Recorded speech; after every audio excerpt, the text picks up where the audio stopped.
जी प्यार से कहना था निरंकार जी सासंग दासी एक निरंकारी गीत बोलने जा रही आशा हो परवान करना।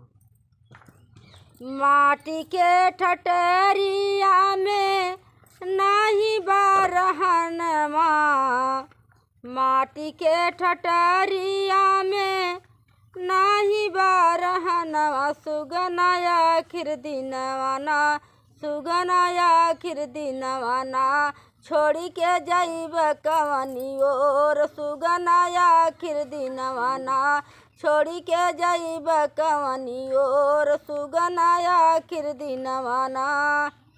अब ही से चेत कर यही अछतनवा, अब ही से चेत कर यही अछतनवा, कहिया ले रहब यही किराया के मकानवा, कहिया ले रहब यही किराया के मकानवा। का देब जवाब सच्चे साहिब के समनवा, सुगनाया आखिर दिनवाना, सुगनाया आखिर दिनवाना, छोड़ी के जाइब कवनी ओर, सुगनाया आखिर दिनवाना, छोड़ी के जाइब कवनी ओर, सुगनाया आखिर दिनवाना।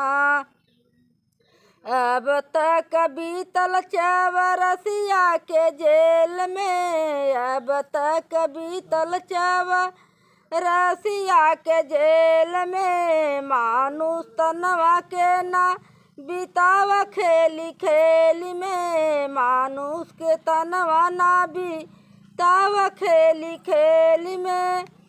केतना बितैबा जीवन कठिन कठोर, सुगनाया आखिर दिनवाना, सुगनाया आखिर दिनवाना, छोड़ी के जाइब कवनी ओर, सुगनाया आखिर दिनवाना, छोड़ी के जाइब कवनी ओर, सुगनाया आखिर दिनवाना। समय के सतगुरु की भइल बा मेहरबानी, समय के सतगुरु का भइल बा मेहरबानी, लाखों दिन दुखियन की काटे परेशानी, लाख दिन दुखियन की काटे परेशानी।